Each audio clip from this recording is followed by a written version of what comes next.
Shalom, berjumpa kembali dengan saya di dalam Mezbah Keluarga.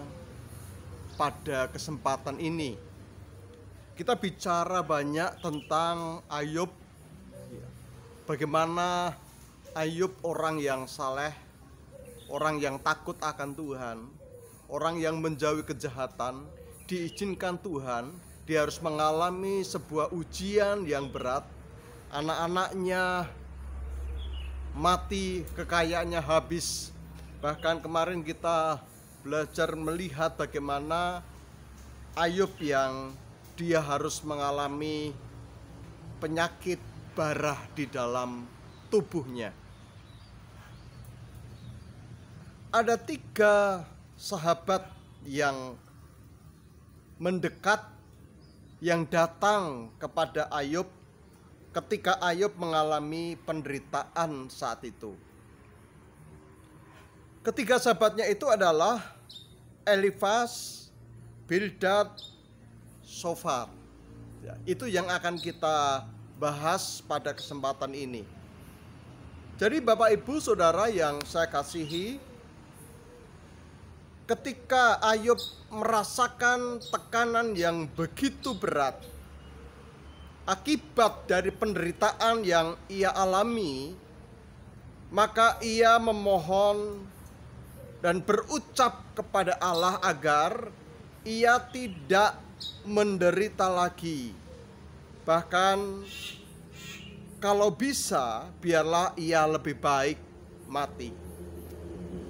Sebuah ucapan yang keluar dari dalam hati seorang yang bernama Ayub karena penderitaan yang amat sangat ia alami. Ketika ketiga sahabatnya, mereka yang turut bersimpati, turut berempati, mereka pun merasakan apa yang dialami oleh Ayub. Mereka sama-sama duduk bersama-sama dengan Ayub di tanah selama 7 hari, 7 malam.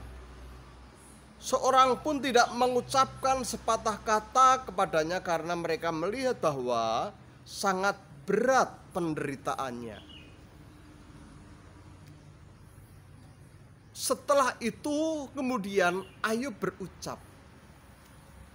Ditulis di dalam Alkitab terbitan Lembaga Alkitab Indonesia, yaitu dengan dikasih judul perikop Keluh Kesah Ayub di pasal yang ketiga.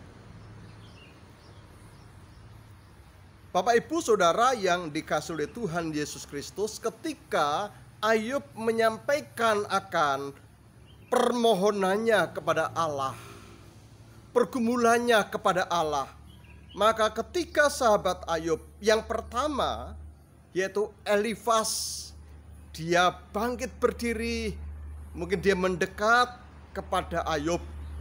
Dia bicara sebagai seorang sahabat.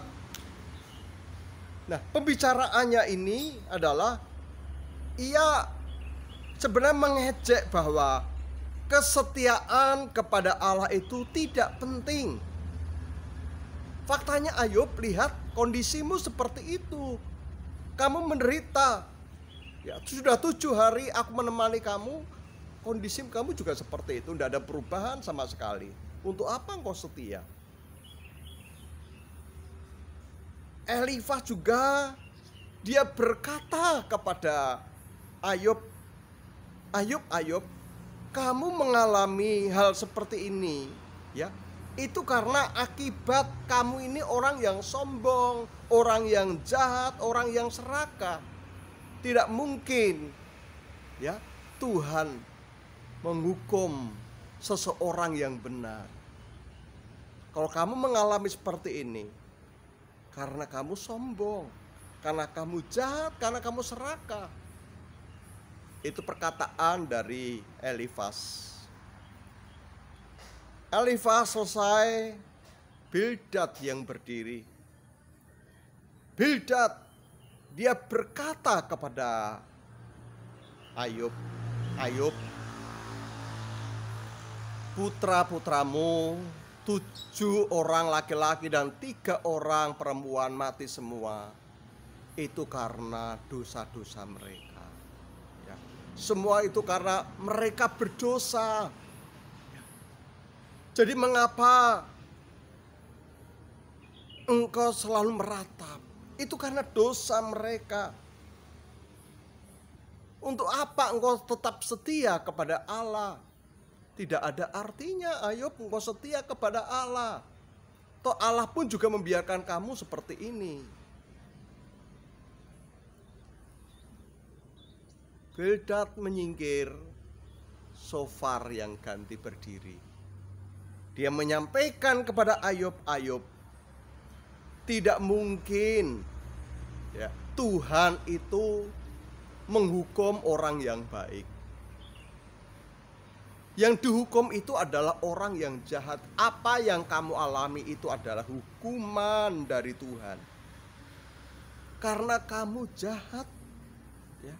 Untuk itu aku ingatkan, nasihati kamu jangan berbuat dosa lagi.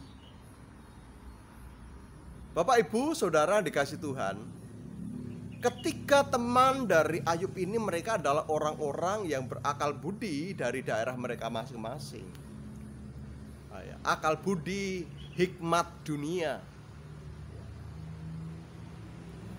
Tapi kalau kita perhatikan di dalam ayat sebelumnya, apa yang dikatakan oleh ketiga sahabatnya itu berbeda dengan apa yang dikatakan oleh Allah. Allah berkata kepada iblis, ya, apakah engkau melihat hambaku Ayub? Dia ini orang yang takut akan Allah, orang yang saleh, orang yang jujur, orang yang menjauhi kejahatan. Tapi ketika sahabat Ayub berkata yang berbeda, mana yang benar? Tentu kita tahu yang benar itu adalah apa yang Allah katakan. Saya mau sampaikan seperti ini. Kita seringkali cepat untuk berkata-kata, tetapi ceroboh, tetapi lamban dalam kita mengolah data. Ya, kita belum memiliki data yang kuat, belum memiliki fakta yang kuat, tapi seringkali kita sudah berucap dengan sebuah kata-kata yang menjadi sebuah kesimpulan, dan itu kadang itu belum tentu benar. Kita mesti hati-hati dalam hal ini. Mengapa demikian? Karena itu akan membawa kita itu akan cepat menghakimi seseorang berdasarkan pikiran, berdasarkan perasaan kita, tanpa melihat fakta yang sesungguhnya. Hendaknya kata-kata kita itu adalah kata-kata yang membangun. Tidak seperti kata-kata yang diucapkan oleh ketiga sahabat Ayub. Ayub dalam kondisi yang seperti itu, tidak diberikan dukungan, tapi diberikan penghakiman.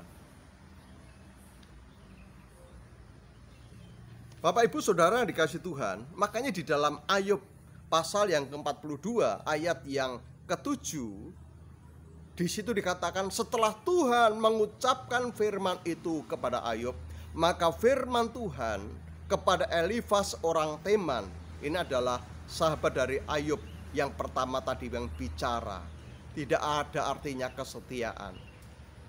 Tuhan berkata, murkaku menyala terhadap engkau dan terhadap kedua sahabatmu, karena kamu tidak berkata benar tentang aku seperti hambaku Ayub. Kiranya kita terus berhati-hati dalam berkata-kata. Kiranya kata-kata kita itu mendukung, mendorong, menguatkan. Suami menguatkan istri dengan kata-kata, istri menguatkan akan suaminya dengan kata-kata, anak menguatkan orang tua dengan kata-kata, orang tua mendukung, mendorong anak dengan kata-kata. kata-kata yang membangun. Itu yang dibutuhkan dalam situasi seperti ini. Kiranya Tuhan memberkati Bapak Ibu Saudara semuanya. Amin.